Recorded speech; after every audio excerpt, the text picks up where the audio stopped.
Hey guys, welcome back to Real Estate Today. I am one of your hosts, Jeff Beggins, and I'm sitting here with my brother Greg Beggins. and our brother from another mother, Mike Puma. Mr. Mike Puma. And as always, Real Estate Today is bringing you what's going on in this market.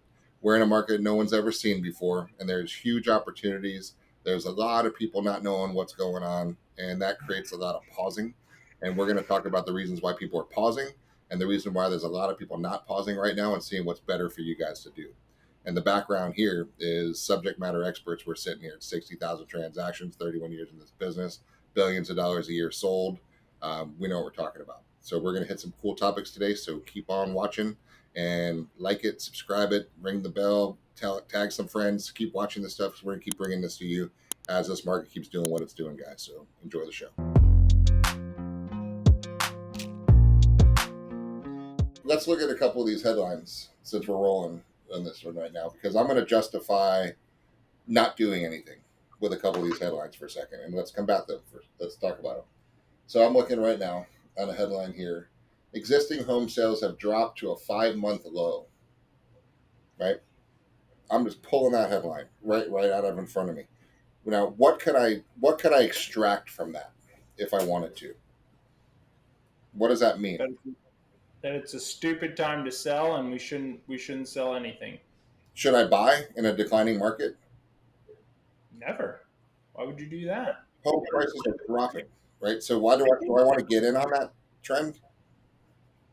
Home sales, the number of home sales dropped to a 5-month low. Yeah. It's not saying the houses fell down, because the next sentence says, no, the home sales, but just take that one part of the sentence first. Existing home sales have dropped to a 5-month low. what does that mean? If I want to go negative on that headline, what does that mean to me on a negative standpoint? People aren't buying, right? Fewer people are buying, and there must be a reason. Herd mentality, right? If the number of sales are going down, people know something, or else they'd be buying. So therefore, I'm going to justify not buying right now. And period, done. Move on to talk about the baseball game. Right? If you asked the four of us that question, we'd have 4 different answers. For sure.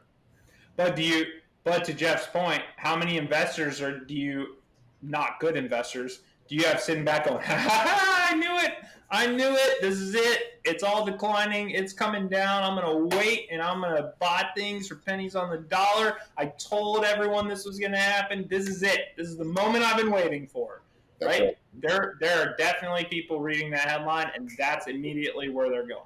Yeah, because it's 2007 is what that headline reads, heading into 2008. Right. First step is number of home sales go down. Second price is number of buyers are out there fewer. Therefore, home prices are going to follow.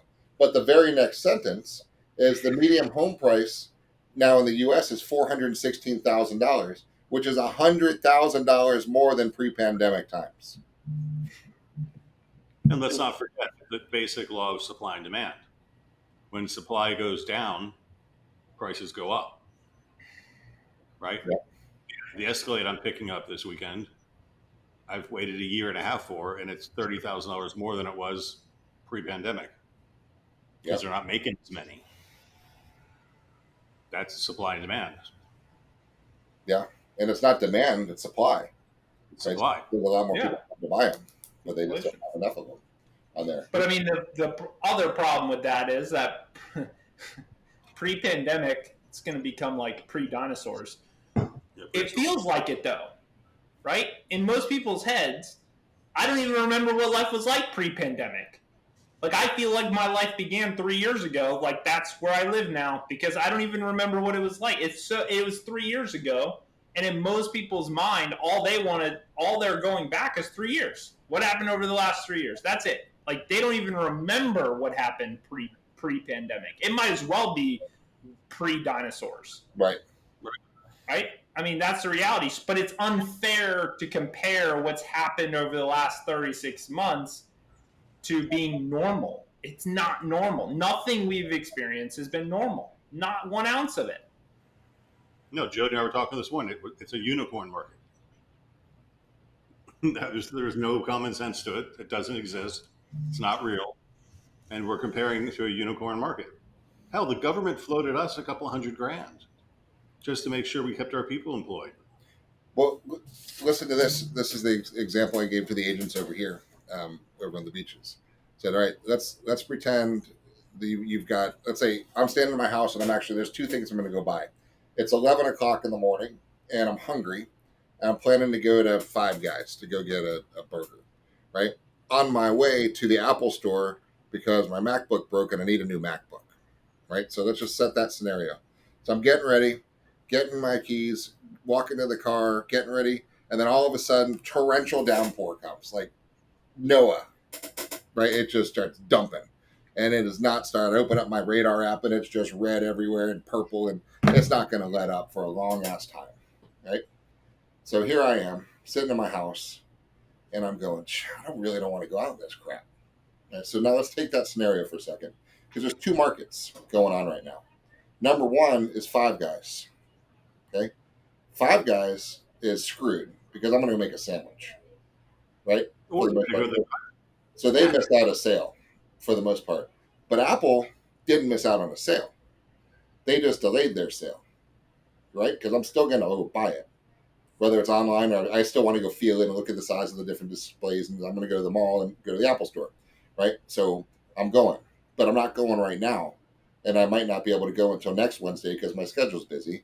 But that sale didn't get canceled. That sale just got delayed. The Five Guys sale got canceled, right? So you DoorDash delivers your Checkers burger. Could do that. But but of those two examples, in real estate, are we Five Guys or are we Apple? We're Apple, because people are still going to buy. Now, what we had was, normally we have 5 million home sales a year, right? This is the normal market: 5 million home sales, 5 million home sales, 5 million home sales. Crazy ass unicorn pandemic. Where do we go up to? 6 million home sales. Pandemic ends. Where are we going to now? 4 million home sales. And then we're going to end up back at 5 million home sales. Got it? So all we did was shift the homes. The people that were going to buy this year, they bought last year. They were going to buy this year, but they bought last year. Oh, well, no big deal. So the 5 million jumped up to 6 last year, and now they're down to 4. It's not that the market's dying. It's just those people bought at a different time than they were going to. Then we're going to level back out to 5 and go do what we do again with a normal marketplace. We're just in this weird little dip year and a half of saying, okay, well, everyone bought because the things were on sale. And then now people aren't buying because they're not on sale, but we all know what's about to happen with the economy. Pretty soon, everything's going to go back on sale again because the Fed always goes too far too fast. And they're going to say, oh, crap, we're in a massive recession and we need to spend money. We need to print money. We need people to do it. So let's cut rates. We all know that's going to happen. So when that happens, we'll go back up to 5 million and probably back up to 6 million sales. But I think it's important to realize that doesn't mean the market is going down. It means that people just reshifted the timing of their purchases. And people are slowing their purchases now that are still going to buy because they have money. There's plenty of money out there. There's plenty of pent-up demand and desires to buy. But there's just a lot of people saying, I'm just going to wait to buy because I really don't want to buy at 7% interest rates. I'd rather wait till they're 5.5%. And I can't. I just listened to 5 Zillow calls, and 2 of the 5 were people looking for investments to cash flow. Mm-hmm. They're Airbnb and long-term rentals to cash flow. Yep. Well, it's funny though too. I love having these conversations because I've never been a fan of trying to convince someone to change their mind. Right? No. People they may change their mind with new information, but for the most part, I'm not going to waste my time trying to convince anyone to do anything. Right? But talking with a buddy, we're friends, but we don't agree on a lot when it comes to politics and certain other things. Right? But he makes a comment to me, knowing that I'm in real estate, that he can't wait for the housing market to crash because he's going to pounce. And I said, oh, yeah? I said, what's your buying power? He said, what do you mean? I said, listen, I'm all for it, dude. Like, listen, you buy a house, I don't care when or what type, you buy a house with me, I'm good, right? So I don't care if it's now when the market crashes or whatever. So if you're going to pounce and buy a bunch of homes, I'm your guy that's going to help you. But what's your buying power? You say you're ready, right? You're going to pounce. Are you ready to pounce? Like, what if tomorrow the market crashes? You believe that's happening, right? You believe it's going down. Have you talked with a lender? Well, no. Oh, so you don't believe it's crashing? No, I do think it's going to crash. Oh, okay. Then why would you not be talking to a lender? Why would you not be ready? If I truly thought, let's say I'm in the market to go buy a Ferrari, and I thought that tomorrow Ferraris were going to tank, and I was going to be able to pick one up for pennies on the dollar. Don't you think I would make sure that I either had enough cash in the bank or a loan secured so that I would be ready the second that Ferrari becomes available? Because if not, I'm going to get it. These are the conversations that should be had with anyone that says, if they believe that this market is going to go down, awesome, great. Don't try and prove them wrong. I disagree, but at the same time, now let's change the script then. Okay, great. You know what? Have you talked with the lender then? Let's get you ready to go, because the second that happens and you find the deal that you want, I want to be able to make the best offer we can and get you that property, right? Don't fight them. It's not worth it, but what you're going to find is most of these people are not doing the legwork, even though they think they're going to be able to pick up deals. They're not even ready to pick up deals if they did happen. Because you might get a deal right now. Like I could say, all right, Mike, yeah, we're ready to go. What do you want? Well, I want a 4-4 with a pool home in this right by my kids' schools. Okay, let's get ready to pounce. And then I might see one that's been on the market for 84 days. I can go into all of our databases and recognize that he paid $424 for it. They're asking $620, and a deal to you is $500. So is it possible? I could say, here's $500. I'll give it to you on Friday, right? And let me see if I can get you that deal now. Why do you have to wait until the rest of the herd is trying to get the same damn house? That's stupid, right? Yeah. And just have that conversation and get them ready and find out if they're really actually ready to buy. And then you got to be ready. I love the question saying, well, I love it. Why do you think it's happening? Why do you think the market's going to tank? And I'm curious about your opinion, because I hear a whole lot of them, and I'd love to know where you're coming from. What do you think? Well, I was reading something and today's just like 2008. Well, how? Right? I'm not going to fight you over it. I just want to know how. And that's interesting, because I was reading something and here's what I heard. And then just have the conversation. And then to your point, people, if they're committed to not buying, a lot of people are just going to talk, right? To pretend they're able to have power to buy something. They have shitty credit, no money, right? But they want to just talk a good game. So put it where it is. Other people are sitting on money and waiting for it. I got friends saying the same thing. I can't wait to go pick up a house on the water or a condo on the beach or a vacation home, but not at these prices and not at these rates, right? Yeah, you'll hear some of that, and some people really believe that and are sitting on cash. But what I find a lot is when they're not, all of a sudden you start finding more excuses, right? And you'll slowly get to the real reason why they're not doing anything. And a lot of times it's not because of the current market; it's because of something else, right? So I always love having those conversations. But the point of all this, the overriding theme is have conversations.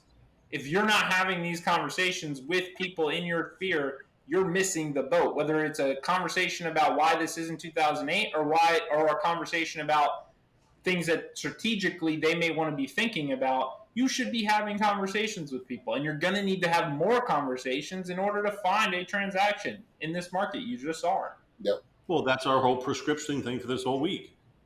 I'll be very curious to see how many people have actually implemented that, especially after Chris went through and gave them specific scripts and dialogues. Specific scripts. We give them posts every day. We give them the scripts. I mean, we give our agents. There's no reason our agents don't have conversations. Here's 15 reasons why smart people are buying houses today. Boom, There's a PowerPoint slide. Yep. Look at this. This is the last. Looking at this article, one last thing on this one. This is the summary of it.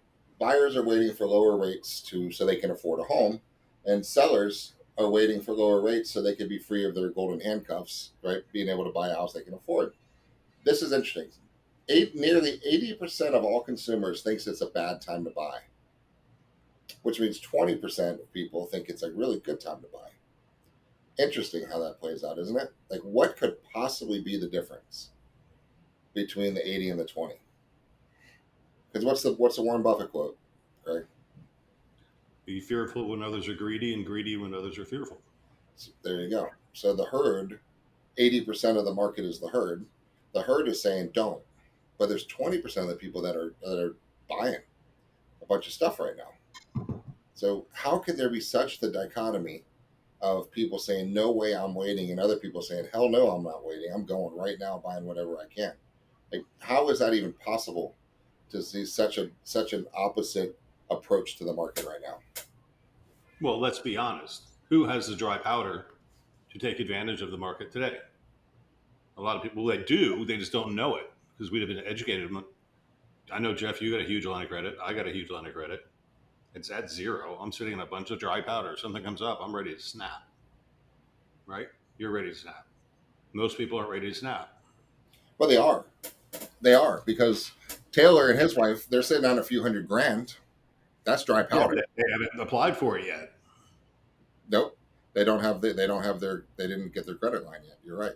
I've got a friend who has a couple $100,000 in equity in their house, but their income doesn't justify them pulling a couple $100,000 out.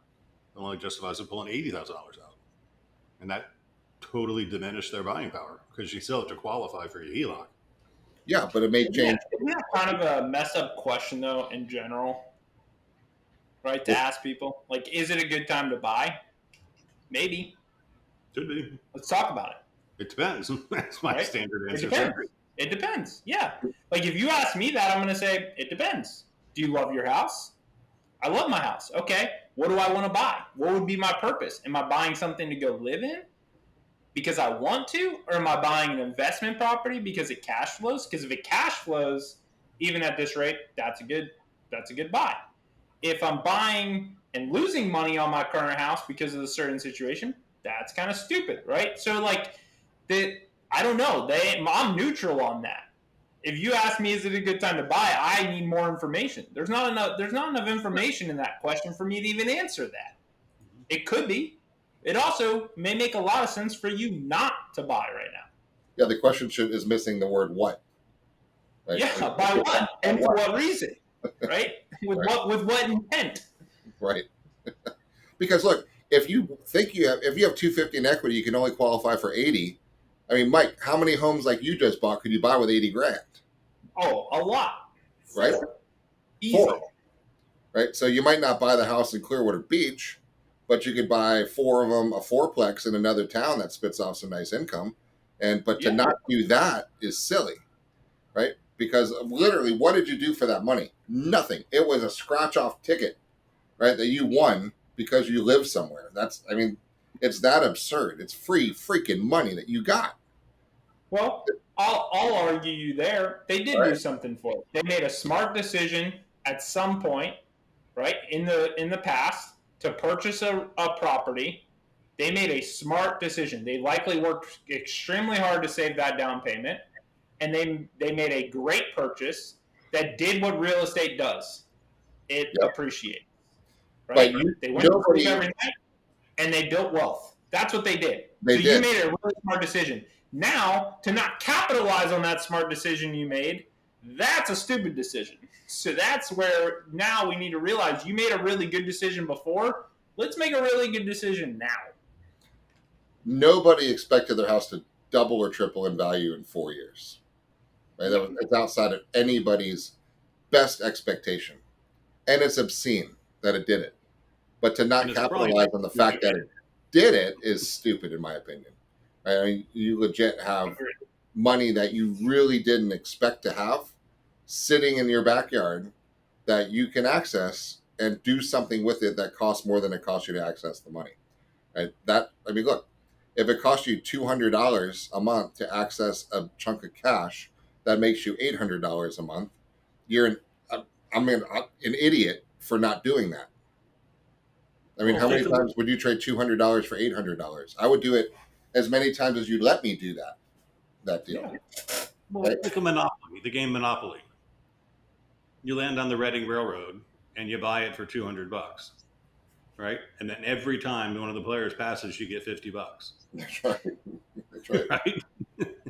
And so the investment property game, I'm playing it. The investment property game is just really smart. Yeah. And have somebody else pay your mortgage for you. It takes capital to buy one. I'm just saying everybody has capital. And it takes a lot of strategy, right? Think about how many different types of investment properties you can buy. So many, right? And then so it becomes the type of property you want, what your goal is, how many do you want, where do you want them, right? Do you care? Is it someplace you want to go use? Because where I'm buying, I have zero intent to ever step foot there, right? But I'm buying it. Chris and I talked. We're both doing Section 8 investing. Why? Because for us, we like the idea of guaranteed rental income, right? Government guarantees the rent. So by chance, our biggest risk, right, in that type of investment is that the world has another pandemic and now all of a sudden no one's paying rent. But guess who does pay rent during pandemic?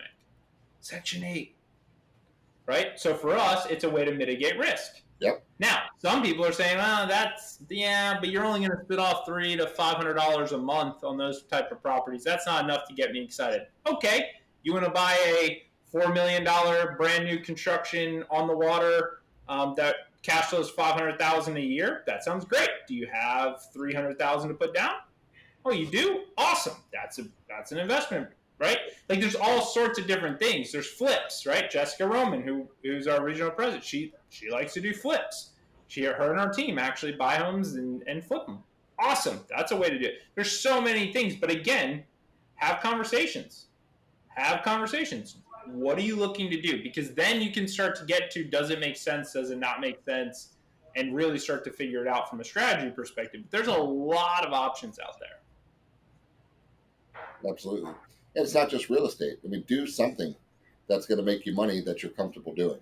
And nobody was ever comfortable doing anything until somebody was an expert subject matter taught them about it, right? So nobody was born knowing how to invest in anything. You have to read about it, and you have to follow paths, and you have to learn from people who know what they're doing that have been around. I mean, look, this is 31 years, 60,000 transactions, right? 20, $30 billion worth of real estate sold, $1 billion a year going on. We know what we're doing, right? There's subject matter experts sitting right here, all of us, doing what we're doing, right? So in this market, in this real estate specter. Now, in crypto, I'm not a 31-year veteran. Nobody is, because crypto is too new. But there's people I respect that I follow and meet personally and do stuff following their guidance in that market, right? Met people that are doing boats this morning, right? They're experts on that segment of the marketplace. And so I follow really good track record, 30 years of doing what they do. I feel comfortable investing with them, right? In that segment. So do something is the point, because the ultimate game here, guys, is to bring in enough cash flow to let you sleep well and not worry about cash, right? Have your bills paid. That's it. That's it. Have your bills paid and have enough money to go do fun stuff. That puts a big ass smile on your face. That's the meaning of life, right? That's the American dream. That's the global dream. I don't care where you're living. Follow what people watching from all over the place in this stuff, right? That's the goal. Get enough something to bring you enough money, whatever aspect of money it is for you, to pay your bills if you have bills, or hopefully to get rid of your bills, so you can therefore start stacking cash to go on cool experiences and do cool things with your kids and go travel and do fun stuff. That's it. So just tap in the money that you have in your house, right? That's the point. But if you buy a jet ski, we're going to smack you, right? You have to only do something that's going to put money greater than the amount of money that it costs you. Property that throws off $300 a month for the jet ski payment. There's your jet ski. Every one of your houses, Mike, you could buy a jet ski with. Yeah. And that's smart, should you want to do that. That's it. So that's kind of the point, guys, is this. Empower, educate, encourage. That's the whole goal of what we're looking to accomplish with the audience on this one. So it is a unique time. 80% of people aren't doing stuff, which means 20% of people are doing stuff. We've always been the type that are doing the 20%ers, right? But smart things. So reach out, let us know what other questions you have, things we can do to help you across the board. And that's our mission on this one. So I think pretty good messages here today. And as always, thank you for watching Real Estate Today.